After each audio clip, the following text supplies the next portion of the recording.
What's up, everybody? Welcome back to This Week in Esports and Gaming for the last week of July 2022. I'm your host, Mark. We got a lot of things to talk about this week, so let's get right into it.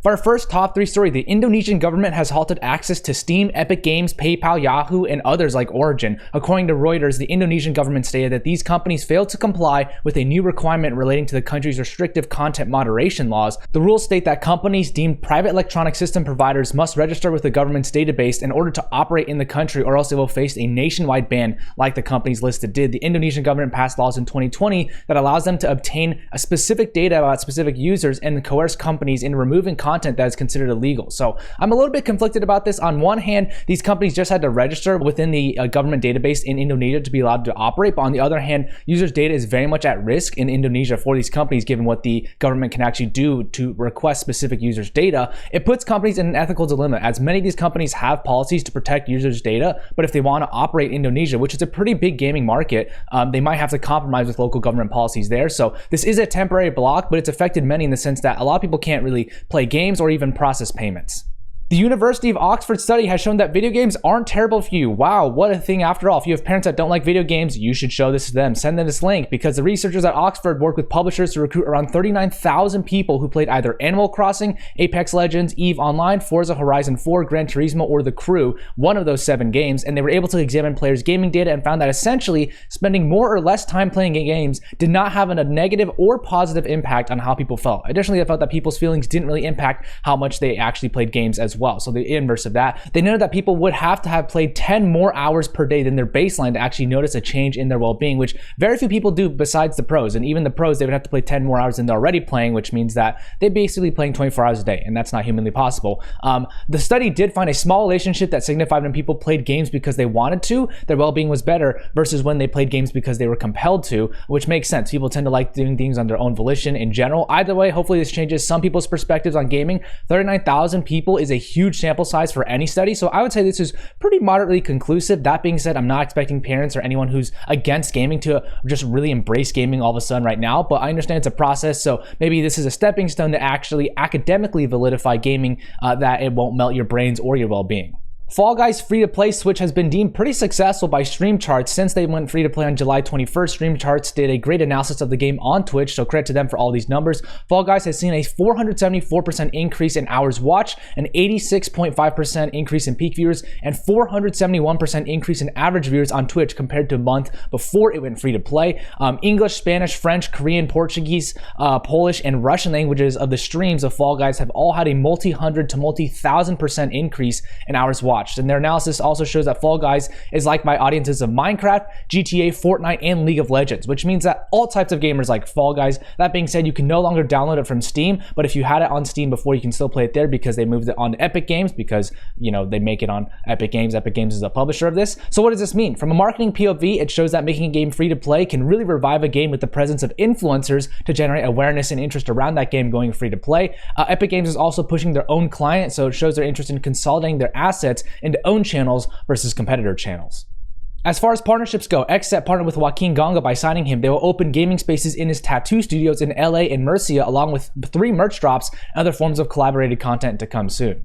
Backbone partnered with PlayStation to create the Backbone 1 PlayStation Edition. This brings compatibility to the PlayStation Remote Play for folks to play even more types of games using their phone as a PlayStation controller. Gen G partnered with Burberry to create a content series focused on women and inclusivity in esports. The series will be hosted by content creator Emily Gould and will cover stereotyping, toxic online environments, and underrepresentation in the space. As far as finance and M&A goes, Mighty Bear Games raised $10 million. They're using this funding to launch a new blockchain division and develop AAA Web3 games. The round is led by Framework Ventures with participation from many others like Mirana, Spartan, Dune Ventures, Polygon, and more. Misfits Gaming Group have sold their LEC slot to Team Heretics. This means Team Heretics will enter the LEC at the start of the 2023 season, with Misfits remaining a minority 20% owner of that franchise slot. Reports rumor that Team Heretics purchased this share for around $34 to $36 million, which is definitely a hefty amount since Misfits paid around $8.1 million for their slot in 2019. Concept Ventures has launched a $60 million pre-seed fund dubbed The Fund, and backed by British Business Bank. That will be one of the few pre-seed investments in the UK dedicated to gaming, and they said they'd invest in over 60 startups over the next 4 years with these funds. The FTC sued to block Meta from acquiring VR firm Within. The FTC head Lina Khan overruled staff advice to not sue Meta instead, and in a 32 vote, they ended up suing Meta on the acquisition. What's even better is Meta's response to this, as they said, and I quote, "The FTC is wrong on the facts and the law." Meta states that the acquisition would be good for people and developers to bring more competition, innovation, and interest to VR. As far as workforce changes go, Jessie Fenicio joins Complexity Gaming as the VP of Sponsorship Sales. She was at Twitch as a Client Strategy Director for the past year, heading up the Canadian team, and also spent time doing partnerships at Vice Media before that. She holds a bachelor's degree in Business Administration, Management, and Operations from Pepperdine University. Andrea De La Cruz joins 100 Thieves as a Product Marketing Manager for High Ground. She spent the last 3 years at Square Enix doing retail and product marketing on a variety of their Japanese titles, and she holds a bachelor's degree in marketing from University of Florida. Lisa Alexander joins Reddit as a Senior Client Manager for Gaming. Lisa was most recently the Sales Director of LG Ad Solutions for around 6 months and spent 4 years at Imgur as a Sales Director as well before that. She holds a bachelor's degree in marketing from LMU. Anthony King Jr. has joined Discord as a Senior Global Partnerships Manager, and Will Sideries has been promoted to Music Partnerships Manager at Discord. Anthony most recently spent 4 years at Twitch doing business development and partnerships on the esports and developer side. He holds an MBA from UC Berkeley and a bachelor's degree in Business Psychology and Information Systems Engineering from Stony Brook University. Will is a Talent Partnerships Coordinator at Discord for the past 1.5 years and holds a bachelor's degree in the Music Industry Studies from Loyola University, New Orleans. Ali Miller joins Roblox as the Director of Influencer Marketing. She was most recently the head of all influencer marketing for Riot Games for nearly 3 years and previously was at Activision Blizzard for 7.5 years doing influencer relations as well. She holds a bachelor's degree in communication from USC. Simon Gamboa joins Meta as the Gaming Client Solutions Manager. He was most recently at TikTok as a Client Solutions Manager and previously spent 12 years at P&G as well, working on VR and digital marketing. He holds a bachelor's degree in Electronics Engineering from Universidad Simón Bolívar. Keithlton joins Activision Blizzard as the Senior Director for Strategy and Operations for Activision Blizzard King Mobile Partnerships. He was formerly the Senior Director of Strategic Finance at Masterclass for around 1.5 years and has also been involved in the investment banking space in the past. He holds a bachelor's degree in finance and Japanese from Temple University. Thomas Pei joins EA as the Senior Director of Global Growth and Engagement Marketing. He was previously Director of User Acquisition at gaming company PlayQ and did user acquisition at Consumer Acquisition in the past as well. He holds a bachelor's degree in finance from the University of Hawaii at Manoa. Shruti Nayer has been promoted to the head of North America community at TikTok. She's been with TikTok for about 2 years prior to promotion, previously as a creator development and education lead. Before TikTok, she spent around 2.5 years at Twitch as a senior community marketing manager. She holds a bachelor's degree in business economics from UC Santa Barbara. As far as new stuff goes, BGMI has been removed from the iOS and Google App Store. Krafton apparently doesn't know why or how this happened, but it definitely has huge ramifications for the India esports ecosystem since the BGMI Pro Series Season 1 peaked at around 300,000 viewers. So there's a lot of people watching this game in the esports.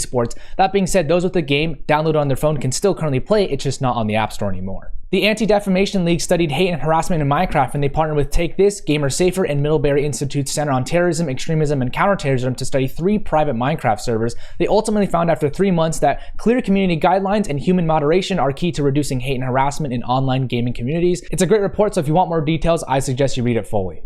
TikTok launched more HTML5 games to collaborate with Voodoo, Lotim, Nitro Games, 𝗠𝗿, and AimLab for 7 new games inside TikTok. TikTok creators can now add access to these games via the add link option on their TikToks, with the feature being tested in various global markets. That's it for this week in gaming and esports. Thank you so much for tuning in. Credit to the publications and authors for themselves for the images and information provided. And I want to give a huge shout once again to James Fudge for the People on the Move newsletter. This is his last week with AFK Gaming, and he's taking the newsletter independent. So if you want to, support him, congratulate him, please go support him with the link down below. And once again, everybody, have a great day.